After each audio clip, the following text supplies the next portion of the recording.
If you ever decide to do some stupid shit like marry down, here's some of the things that you're going to look forward to in your relationship. And before I start this list, because I know somebody's going to say it as if I'm stupid and I don't know these things, men be meaning, any type of man is capable of being nasty and horrible to you. Okay? I'm well aware. Relax. Now, back to the list. Here's what you have to look forward to if you date down. Number one, you're going to spend the entirety of your relationship trying to do things to make him feel good about himself. You are going to overdo being his biggest cheerleader. Two, you're either going to downplay your accomplishments, or when you mention your accomplishments, you're going to rush and mention something that he's doing well too. Three, you're going to buy all the books, all the classes, all the tutorials, all the things so that he can finally pursue that dream of starting that imaginary business that he's always wanted to start. You're going to get him a guitar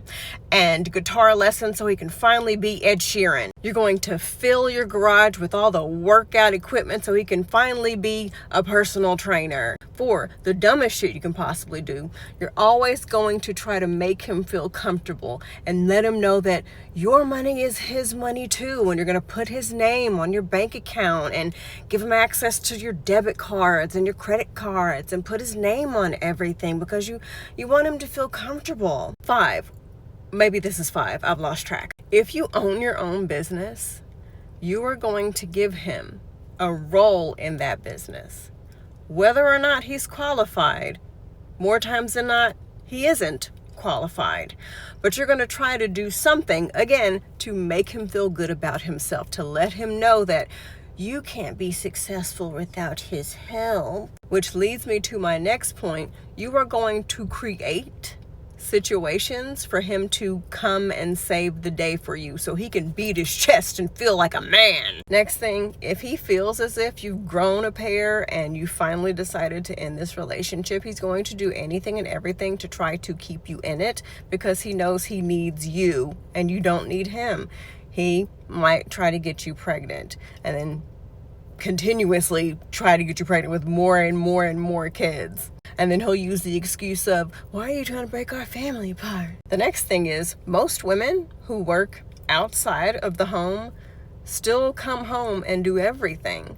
So you're going to work yourself to the bone, sitting in traffic to go to work and in traffic to come home every day just to come home and cook and clean. Because again, you want him to feel like a man. You want him to feel like a leader, right? So you're going to get right home and put your apron on and act like the little lady you are so he can feel like Mr. Big Stuff. When people who care about you start to question why he gets to sit at home on his ass every day or half-ass work a job, you're going to get defensive. You're going to tell people, well, he's just taking a break. You know, he's been through a lot, although it's a 10-year fucking break that he's been on, and it seems to be an infinite break. And when he starts those imaginary businesses that will flop, you're going to tell everybody, well, the market is just not what it used to be. You know, he's been trying. And then you're going to make his own space inside your home. You're going to give him his own man cave because he deserves it. When in actuality, he just wants to be the fuck away from you and the kids if you have kids,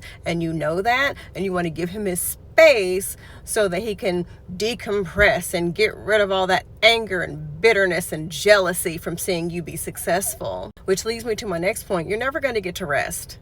It's always going to be about him resting and him getting what he needs and keeping the kids away from him, because God forbid the kids treat their dad like he's a fucking dad and get on his nerves. When you pay for dates and vacations and expensive shit and he says some stupid shit under his breath or tries to humble you in some way, you're going to even more so walk on eggshells and assure him that he's just as important.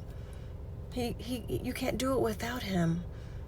Your money is his money. Babe, I'm doing this for us. I'm doing this for you. I know what you've been through. I understand the job market isn't what it used to be. I understand that the man is holding you back. And because of the fact that you are, unfortunately, desperate, the thought of losing this man would devastate you.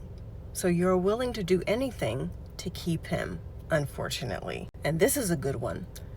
A lot of you are going to stay with these men because you know if you left, you would probably have to pay him alimony.